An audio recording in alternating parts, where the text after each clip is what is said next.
Okay, see here. So in the previous lecture we have seen, we have started adsorption. Okay, so adsorption is a surface phenomenon in which there is a accumulation of absorbate on the absorbent. Okay, त्यामध्ये adsorption, desorption, sorption ते आपण जरा पाहिलं. Today we are going to see types of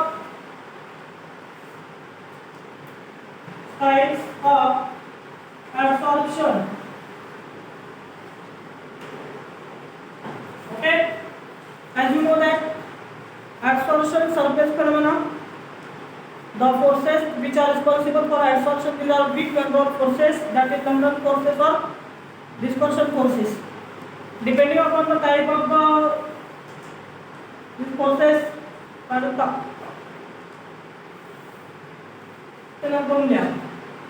first one, that is physical adsorption.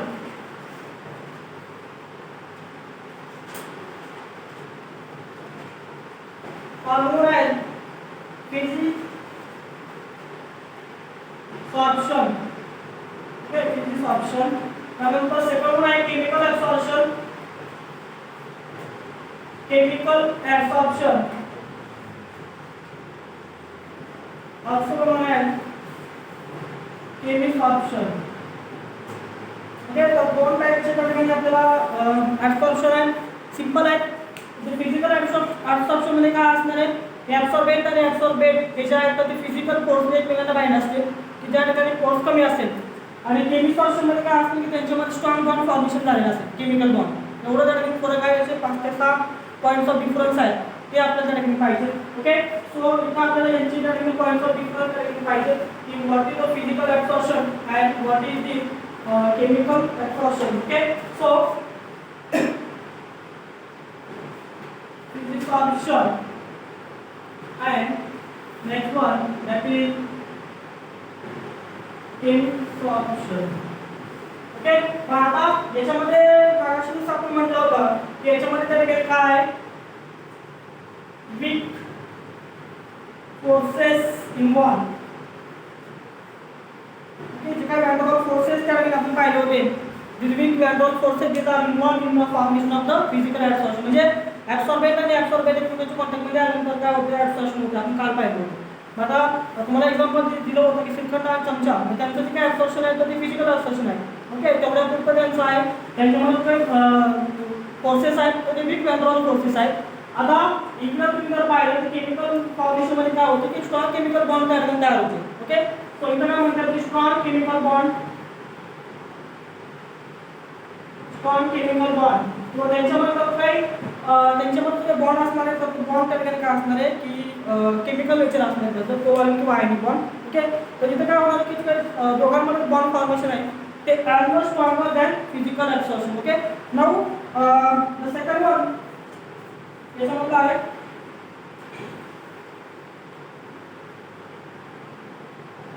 It is not specific. Okay, आणि इकडं म्हणजे it is specific. आता काय स्पेसिफिसिटी पाहिजे आपल्याला, इट इज हायली स्पेसिफिक. आता जनरली स्पेसिफिक आणि हायली नॉट स्पेसिफिक म्हणजे फिजिकल absorption कुठेही पण होऊ शकतं. जसं आता इथं समजा टेबल आहे, टेबलचं 10 पार्टिकल आहे किंवा मी आता वरती घेतोय, तिथं तुम्ही काय पण येऊ शकतो किंवा त्याबद्दल होऊ शकतं. तिथं स्पेसिफिक नाही किंवा टेम्परेचर, प्रेशर कंडिशन किंवा बाकीच्या गोष्टी रिॲक्टंट कसे आहेत ते इथं स्पेसिफिक नाही. पण इकडं केमिकल म्हणजे काय म्हणलं की हाय स्पेसिफिक. एकतर ते दोन्ही लिक्विड पाहिजे, दोन्ही सॉलिड पाहिजे, दोन्ही गॅसेस पाहिजे, असं काहीतरी पाहिजे ना, तर केमिकल बॉन्ड फॉर्मेशन होणार आहे. पण फिजिकल absorption मध्ये काय तसं नाही. म्हणजे लिक्विड सॉलिडमध्ये मिक्स होऊ शकतो, सॉलिड गॅसमध्ये किंवा गॅस लिक्विडमध्ये मिक्स होऊ शकतो फिजिकल फॉर्मेशनमध्ये, बरोबर आहे. पण इकडं तुम्हाला केमिकल बॉन्ड तयार करायचं आहे, रिक्वायर्ड स्पेसिफिक कॅरेक्टर. मग एकतर त्यांचं स्टेट्स ऑफ मॅटर सेम पाहिजे, व्हॉल्यूम सेम पाहिजे, असं काहीतरी आहे. सो स्पेसिफिक नेचर काय आहे त्यांचं त्यामध्ये जास्त आहे. नाउ याच्यामध्ये तिसरं जे आहे की this physical is the reversible process. Okay, physisorption जे आहे ते रिव्हर्सिबल आहे. म्हणजे समजा याच्यावर 10 पार्टिकल्स असलेले आहेत, मग तुम्ही मला फक्त मारलं तर ते इझिली रिमूव्ह होणार आहे म्हणजे रिव्हर्सिबल आहे. किंवा इकडं तुम्हाला मी असं एक समजा काय झालं ते पुन्हा रिव्हर्सिबल झालं. ओके, पण इकडं जे आहे तर ही जी प्रोसेस आहे तर ती काय आहे, तर ती इरिव्हर्सिबल आहे. म्हणजे एकदा केमिकल रिएक्शन झाली, बरोबर आहे. आता all the chemical reaction this are irreversible. काही आपण पाहिलं की रिव्हर्सिबल आहे, पण इथं जे काय आहे, एकदा केमिकल सॉल्युशन झालं म्हणजे दोघांचं जर काही स्ट्रॉंग केमिकल बॉन्ड झाला तर पुन्हा तुम्हाला ते सेपरेट करता येणार नाही, किंवा त्याची काय आहे तर ती रिएक्शन जी आहे तर ती इरिव्हर्सिबल आहे. ओके, नाऊ इथं फॉर्म पण आहे ऑपरेट ॲट लो टेम्परेचर. आता ही जी आहे तर ही रिएक्शन फिजिकल ऑब्झर्वेशन लो टेम्परेचरला ऑपरेट होऊ शकते. जसं बघा डस्ट पार्टिकल म्हणा तो पण देतो म्हणा, इथं लो टेम्परेचरला ते ऑपरेट होऊ शकते. बट केमिकल बॉन्ड फॉर्मेशनला तुम्हाला काय लागणार आहे, तर तुम्हाला हाय टेम्परेचर लागणार आहे. आणि टेम्परेचर तुम्हाला द्यावं लागेल तेव्हा केमिकल बॉन्ड फॉर्मेशन होणार आहे, बरोबर ना. सो तुम्हाला केमिफॉर्मेशन जर करायचे म्हणजे ॲब्सॉर्बेट आणि ॲब्सॉर्बेट या दोघांमध्ये तुम्हाला केमिकल बॉन्ड फॉर्मेशन करायचे तर तुम्हाला जास्त टेम्परेचर किंवा टेम्परेचर तुम्हाला वाढवावं लागेल. ओके, मग याच्यामध्ये 5 पॉईंट कळले झालाय की यांची काही हीट ऑफ ॲब्सॉर्प्शन आहे. हीट ऑफ ॲब्सॉर्प्शन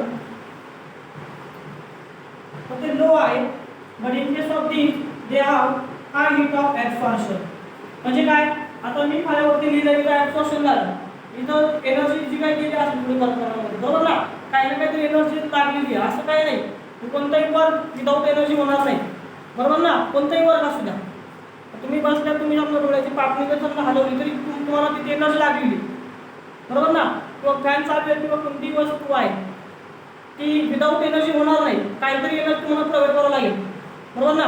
मग इथं हीट ऑफ ॲब्सॉर्प्शन म्हणजे अशी काय अमाऊंट ऑफ द एनर्जी त्या ठिकाणी रिलीज झाली गेन झाली during the physical bond formation किंवा फिजिकल ॲब्सॉर्प्शन, तर ती एनर्जी कमी आहे. But in case of chemical bond formation किंवा केमिसॉर्प्शन तुम्हाला तिथे एनर्जी जास्त द्यावं लागेल, किंवा हीट ऑफ एनर्जी किंवा हीट ऑफ ॲब्सॉर्प्शन ही कमी जास्त प्रमाणात असते. तर तुम्हाला इथं काय होणार, इथं हाय जास्तीत जास्त तुम्हाला एनर्जी प्रोव्हाइड करावी लागणार आहे. ओके, नाऊ याच्यामध्ये आहे this may be multilayer. Okay, and this is monolayer. तर मोनोलेयर आणि मल्टीलेयर जे काय आहे तर ते आपल्याला पाहिजे. मल्टीलेयर इथं म्हटले फिजिकल ॲब्सॉर्प्शन मल्टीलेयर असू शकतो. म्हणजे समजा इथं का समजा हा टेबल आहे, टेबलवरती 10 पार्टिकल्स असले बघा, पहिल्या दिवशी 10 पार्टिकल्स असले, आपण पुसलं नाही, अजून दुसऱ्या दिवशी अजून परत 10 पार्टिकल्स असतील, बरोबर ना. म्हणजे एका लेअरवर दुसरा लेअर होईल.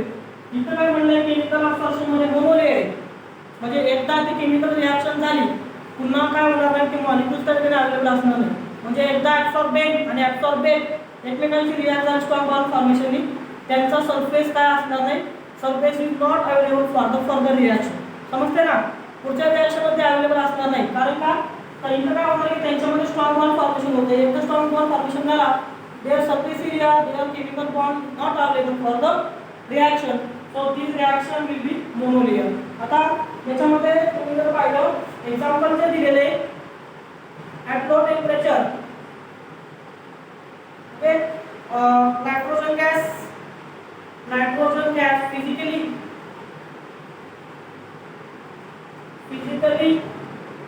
absorb iron. लोखंड जे आहे लोखंडावरती nitrogen gas, okay, nitrogen gas लोखंडावरती जर त्या ठिकाणी काय झालं फिजिकली ॲब्सॉर्ब झाला तर तो तुम्हाला इझिली त्या ठिकाणी रिमूव्ह करता येईल. आता याचे जे एक्झाम्पल दिले या ठिकाणी, तर nitrogen gas chemically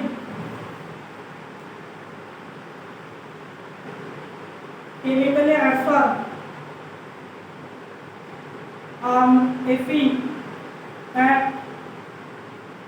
high temperature. दोन टेम्परेचरच्या कंडिशन आहेत बघा, एक हाय टेम्परेचर आणि एक लो टेम्परेचर. आणि नायट्रोजन गॅस आहे इथे Fe आहे, लिक्विड नायट्रोजन जो आहे, ओके, लिक्विड नायट्रोजन. तर लिक्विड नायट्रोजन त्या ठिकाणी तुम्ही जर पाहिला तर इथं काय म्हणते की Fe कॅटलिस्ट असतो किंवा लोखंड आहे, लोखंडाचं आणि Feचं लोखंडाचं आणि नायट्रोजन गॅस दोघांचं त्या ठिकाणी काय म्हणले लो टेम्परेचरला दोन्ही एकमेकांचे रिॲक्शन झाले. ओके, इथं Fe जो आहे तो ॲब्सॉर्बेंट आहे आणि नायट्रोजन गॅस काय ॲब्सॉर्बेट आहे. म्हणजे तुम्ही जर पाहिलं समजा हा लोखंडाचा तुकडा आहे, ओके, याच्यावरती एवढा सरफेस एरिया तुम्हाला अवेलेबल आहे आणि नायट्रोजन गॅस जो आहे, ओके, तर नायट्रोजन गॅस त्या ठिकाणी ह्या Feच्या लहान लहान पोर्स असणार आहेत, छिद्र त्यामध्ये तो पोर करतो इंजर करायचा आहे. आता इथं काय म्हणलं की लो टेम्परेचर असेल कमी टेम्परेचरला काय होणार आहे at low temperature there is a physical absorption म्हणजे काय होणार आहे अशा पद्धतीने फक्त वरतीच्या काही लेअरला तो अवेलेबल असणार तुम्हाला इझिली रिमूव्ह करता येणार. पण ॲट हाय टेम्परेचरला काय होणार आहे हा जो काही नायट्रोजन गॅस आहे तो नायट्रोजन गॅस पूर्ण या Fe मॉलिक्युलशी बाइंड होईल आणि neither Fe nitrogen Fe bond formation होऊ शकते. कधी ॲट हाय टेम्परेचर. जास्त टेम्परेचरला काय होणार आहे लोखंडाचे जे काही मॉलिक्युल आहेत ते एक्साइटेड स्टेटमध्ये जातील आणि त्या एक्साइटेड स्टेटमध्ये काय होणार आहे दे रिॲक्ट विथ नायट्रोजन आणि neither bond formation. But in case of low temperature they is only physical absorption. Okay तर हे दोन टाईपचे वेगवेगळे एक्झाम्पल आहेत depending upon the different temperature. Okay मग तुम्हाला परीक्षेला विचारलं तुम्हाला हे बोथ टाईप लिहायचे. This type only depends upon their nature of chemical bond and the temperature condition. जास्त टेम्परेचर असेल तर स्ट्रॉंग बॉन्ड फॉर्मेशन त्याठिकाणी होईल. ओके तर एवढे त्याठिकाणी पॉईंट डिफरन्स आहेत. तर याचा भाग फिजिकल ॲब्सॉर्प्शनमध्ये वीक फोर्सेस असणार गार्डवॉल फोर्सेस. इकडे काय होणार की त्याच्यातून स्ट्रॉंग केमिकल बॉन्ड फॉर्मेशन झालं तर इथं फिजिकल ॲब्सॉर्प्शन जे आहे ते स्पेसिफिक नाही. इकडं तुम्हाला टेम्परेचर जास्त लागणार आहे इकडं तसं काय गरज नाही. ही रिॲक्शन रिव्हर्सिबल आहे म्हणजे तुम्हाला पुन्हा ते तुम्हाला त्याच्या पोझिशनला आणते. पण इथं तुम्हाला एकदा त्यांचं ॲब्सॉर्प्शन झालं तुम्हाला इझिली त्या ठिकाणी ब्रेक करता येणार नाही. इकडे काय म्हटलंय ऑपरेट लो टेम्परेचर इकडे हाय टेम्परेचर रिक्वायर आहे. इथं हीट ऑफ ॲब्सॉर्प्शन कमी आहे कमी एनर्जीचं एक्सचेंज होत आहे. इकडे जास्त आहे ही रिॲक्शन मल्टीलेयर लावू शकते. म्हणजे इथं समजा नायट्रोजनचं ॲब्सॉर्प्शन झाले अजून तुम्ही नायट्रोजन ॲड केला तर तो ॲड होऊ शकतो. पण इथं एकदा केमिकल बॉन्ड फॉर्मेशन झाला तर पुन्हा Fe मॉलिक्युल अवेलेबल असणार नाही.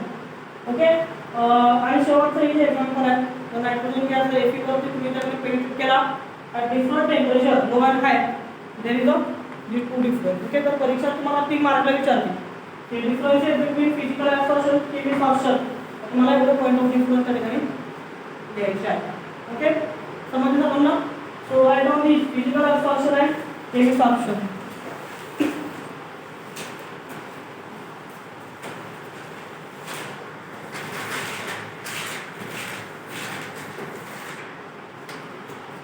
त्याच्यानंतर नेक्स्ट जो टॉपिक आहे तुम्हाला factors affecting. Okay don't write लिहू नका. Factors affecting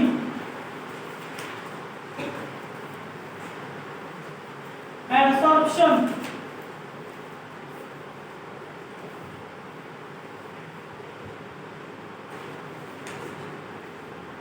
of gas on solid.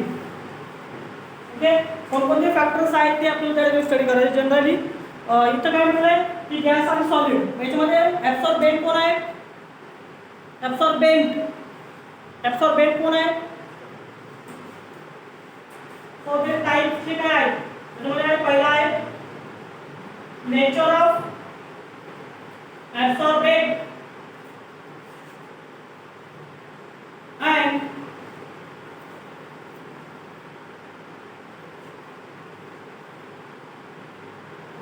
ॲब्सॉर्बेंट त्या दोघांचं नेचर. त्याच्यानंतर सेकंड वन आहे surface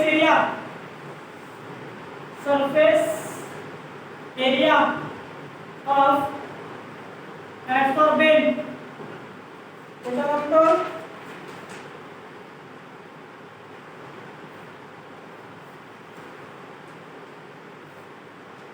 third one temperature. Fourth one pressure.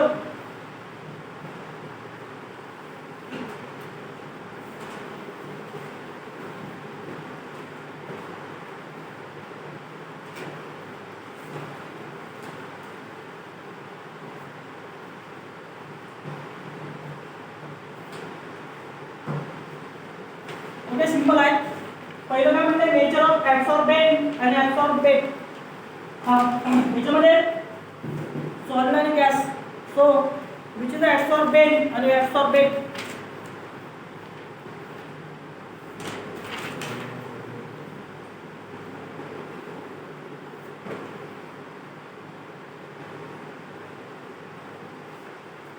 Yes याच्यामध्ये ॲब्सॉर्बेंट कोण आहे आम्हाला ऍब्सॉर्बेंट म्हणजे काय, ज्याच्यावरती ऍब्सॉर्ब होणार आहे. म्हणजे याच्यामध्ये काय म्हणलंय, ऍब्सॉर्प्शन ऑफ गॅस म्हणजे ऍब्सॉर्बेट कोण आहे, गॅस, आणि ऍब्सॉर्बेट कोण आहे, सॉलिड. म्हणजे सॉलिड वरती गॅस काय होणार आहे, ऍब्सॉर्ब होणार आहे. आता पहिलं बघा, नेचर ऑफ ऍब्सॉर्बेट आणि ऍब्सॉर्बेंट. आता गॅस मॉलिक्यूल काय आहे, आपण जर कन्सिडर केले किंवा काय आहे, आपले गॅस मॉलिक्यूल काय आहे, तर ते ऍब्सॉर्बेट आहे. ओके, आणि सॉलिड जे आहे तर ते ऍब्सॉर्बेंट आहे, बरोबर ना. मग आता गॅस मॉलिक्यूल ऍब्सॉर्बेंट आहे, सॉलिड आहे आपल्याकडे. गॅस मॉलिक्यूल मध्ये दोन टाइपचे असणार आहेत. The gas which are easily liquefy, they have more absorption character. Liquefy म्हणजे काय, द गॅस की जे हाय टेम्परेचरला किंवा लो प्रेशरला काय होणार आहे, इझिली लिक्विफाय होणार आहे. ओके, तुम्हाला ऍब्सॉर्प्शन करायचं आहे तर मॅक्झिमम इफेक्टिव्ह कधी होणार आहे, गॅस मॉलिक्यूल जेव्हा लिक्विडमध्ये कन्वर्ट करणार आणि मग लिक्विडचा आणि त्या सॉलिडचा कॉन्टॅक्ट येईल, बरोबर ना, तिथे तुम्हाला हाय इफेक्टिव्ह ऍब्सॉर्प्शन होणार आहे. इथे काय म्हणले, the gas molecule which are highly liquefy. त्याच्यामध्ये काय गॅसेस आहेत, तर बघा नायट्रोजन आहे, त्यानंतर ऑक्सिजन आहे, हायड्रोजन आहे. So these are the gases which are difficult to liquefy. Okay, हे जे गॅसेस आहेत तर डिफिकल्ट आहेत liquefy. So these are difficult to liquefy. कोणते गॅसेस आहेत, सल्फर डायऑक्साइड आहे, क्लोरीन आहे, ammonia gas. So these are the gases these are easily liquefy. Okay, लक्षात द्या.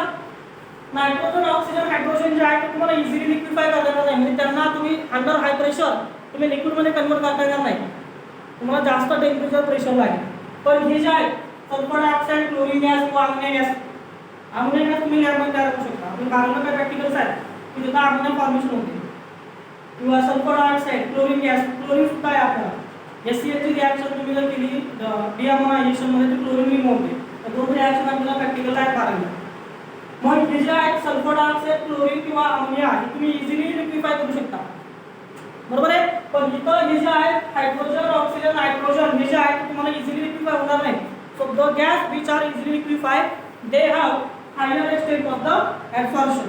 आता सॉलिड, सॉलिड मध्ये काय, सॉलिड मध्ये पुढचा पार्ट आपल्याला माहिती आहे, surface area of the absorbent. Okay, मग आता इथं सॉलिड मध्ये काय, मोर द सरफेस एरिया,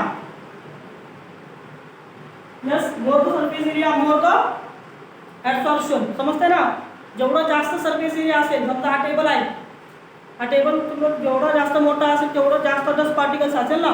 तसंच आहे इथं काय म्हणले, सरफेस एरिया ऑफ द ऍब्सॉर्बेंट, जेवढा जास्त सरफेस एरिया, जेवढा जास्त सरफेस एरिया तेवढं जास्त काय होणार आहे, ऍब्सॉर्प्शन होणार आहे. मग आता समजा एवढा लोखंडाचा एवढा तुकडा आहे, लोखंडाचा एवढा तुकडा आहे, सरफेस एरिया आहे अवेलेबल, बरोबर आहे. आता मी या लोखंडा तुकड्याचे 100 तुकडे केले, सरफेस एरिया वाढती कमी होईल. हा एक लोखंडा तुकडा आहे, त्याचे मी 100 तुकडे केले, सरफेस एरिया वाढायची कमी होईल, सरफेस एरिया वाढायची कमी होईल.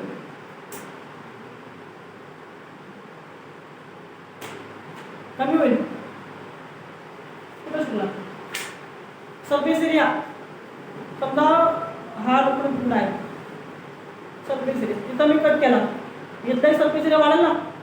मध्ये कट केल्यामुळे दोन झाले सरफेस एरिया मध्ये, आता एक कापू नाही शकत. समजा इथे मी कापला, इथला 2 पार्ट झाले, मग सरफेस एरिया वाढला ना, नाही वाढला. अरे याला कापला तर दाखवू कसं, समजा हा एक लोखंडा तुकडा आहे, ठीक, मी 2 तुकडे केले, सरफेस एरिया वाढला ना, नाही वाढला, काही ना अजून कळलं. अरे हे आहे अनुजा, एवढा सरफेस एरिया आहे, 2 तुकडे केले, हा एरिया वाढला ना, आता अजून परत तुकडे केले, सरफेस एरिया वाढला ना. मग लार्जर सरफेस एरिया तुम्हाला मिळवायचा आहे, तुम्हाला काय करावं लागेल, पार्टिकल साइज, ग्रेन, लोखंड आहे, लोखंडाचा बारीक भुगा असेल आणि लोखंडाचा तुकडा असेल, जेवढा बारीक भुगा असेल तेवढा सरफेस एरिया वाढेल ना, बरोबर ना. म्हणजे तुम्हाला दुसरं एक्झाम्पल सांगितलं की एवढा समजा पार्ट आहे लोखंड, अवघड आहे. साधं सिंपल आहे. सरफेस एरिया फक्त सरफेस, त्याचा पूर्ण सरफेस जेवढं तुकडे बारीक करणार तेवढा सरफेस एरिया वाढणार आहे. आता एवढा मॉलिक्यूल म्हणजे इंटरनली मोठा वाटतोय पण सरफेस कमी आहे, सरफेस एरिया वाढेल बाळांनो.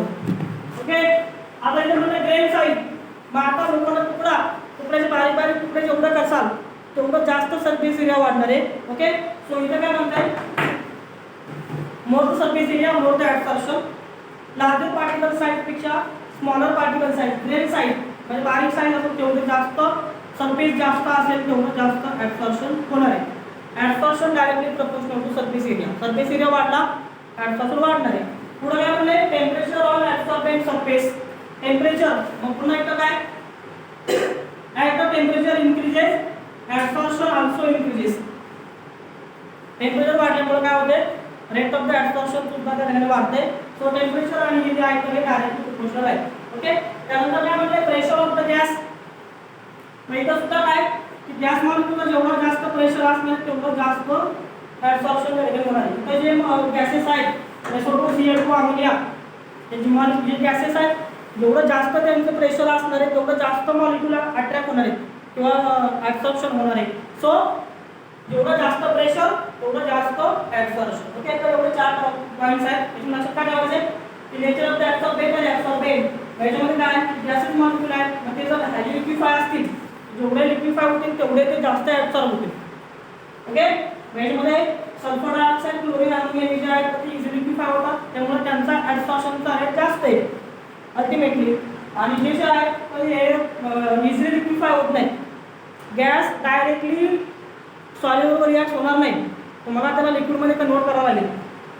मग तो त्या ठिकाणी काय होणार आहे, तो त्या ठिकाणी ऍब्सॉर्ब होईल. ओके. म्हणजे जे गॅसेस आहेत तर ते त्यांचं नेचर वेगळं आहे. मग पुन्हा काय, सरफेस एरिया ऑफ द ऍब्सॉर्बेंट, जेवढा जास्त सरफेस एरिया तेवढं जास्त ऍब्सॉर्प्शनचा रेट. मग सरफेस एरिया केव्हा वाढेल, ग्रॅन्युअल साईज किंवा ग्रेन साईज पार्टिकल असतील, बारीक पार्टिकल असेल तर जास्त ऍब्सॉर्प्शन होईल. बरोबर ना. साधं सिंपल जर पाहिलं, समजा एखादी गोळी आहे, बरोबर ना, गोळी टॅबलेट ते आपण पाण्यात टाकतो, ती विरघळतो, ती विरघळत नसतं आपण बारीक तिथं बारीक भुगा करतो. का करतो भुगा, का करतो भुगा, ती मोठी गोळी असेल तर ती भिजायला वेळ लागतो, तिथं भिजायला वेळ लागतो. पण जेवढी बारीक पावडर असेल तर ती इझिली काय होते, इझिली डिसॉल्व होते. सरफेस एरिया वाढल्यामुळे काय होतं, ऍब्सॉर्प्शन सुद्धा वाढते. ओके. तसं इथं आहे ते. ओके. नाव नेक्स्ट, टेम्परेचर जेवढं जास्त टेम्परेचर असेल तेवढं जास्त ऍब्सॉर्प्शनचा रेट असेल. Same case for the pressure. Gas मॉलिक्यूलचं जेवढा प्रेशर असणार आहे तेवढं जास्त ऍब्सॉर्प्शनचा रेट असणार आहे. मग आता पुढे आपल्याला ऍब्सॉर्प्शनचं रिलेशन पाहिजे. मग याच्यामध्ये जे टेम्परेचर प्रेशर आहे किंवा how many gas molecule get absorb त्याचं रिलेशन आपल्याला मांडायचे. That relation is known as Freundlich absorption isotherm. Okay. किंवा लॅग्युअर आहे, दोन आहेत. तुम्हाला फक्त इथं फ्रेंडली ऍब्सॉर्प्शन आयसोथर्म आहे. x/n is equal to Kp⁻⁴ हे इक्वेशन आपल्याला डिराईव्ह करायचे. ओके. तर ते आयसोथर्म इक्वेशन आपल्याला पुढे पाहिजे. सो इथं समजलंय तुम्हाला. इथे होते परीक्षेला 3 मार्क क्वेश्चन असतो, explain different factors affecting on absorption of gas on solid. तर हे 4 फॅक्टर आहेत, ते फॅक्टर तुम्हाला त्या ठिकाणी काय करतात, अफेक्ट करतात. Okay. So these are the important topic. Factors affecting absorption of the gas on solid. Okay. So ते